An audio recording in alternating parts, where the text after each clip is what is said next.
Song కూడా release చేశారు. మీకు ఎలా అనిపించింది, చూసారా? నేను నిన్న మన శివశంకర్ వరప్రసాద్ చూశాను. ట్రైలర్స్ బాగున్నాయి. ఇందులో అసలు తెలియాల్సిన విషయం ఏంటంటే శివశంకర్ వరప్రసాద్ అనేది చిరంజీవి గారు అసలు పేరు, వాళ్ళ తల్లిదండ్రులు పెట్టిన పేరు. ఆ పేరుని సినిమా టైటిల్ గా పెట్టారు. చాలా బాగుంది.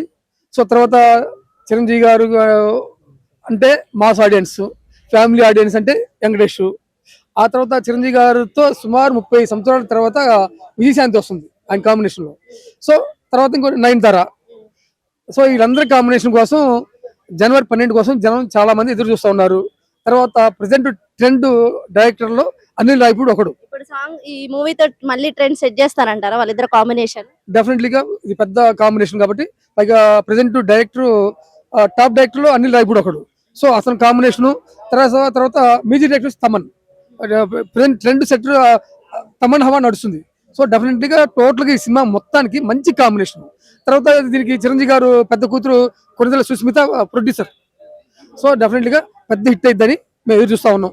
తర్వాత నిన్న ఒక 2 సాంగ్స్ రిలీజ్ చేశారు. చాలా అద్భుతంగా, చాలా రిచ్ గా ఉంది సాంగ్. అది Chiranjeevi combination and Chiranjeevi and Venkatesh combination వచ్చిన ఆ సాంగ్ చాలా బాగుంది, చాలా రిచ్ గా ఉంది.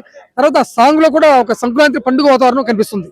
సో డెఫినెట్లీగా మేము ఒక అంచనాలతో ఉన్నాం. అంచనాల ప్రకారం సినిమా పెద్ద హిట్ అయిద్దని మేము ఎక్స్పెక్ట్ చేస్తున్నాం. Okay sir, thank you. Thank you.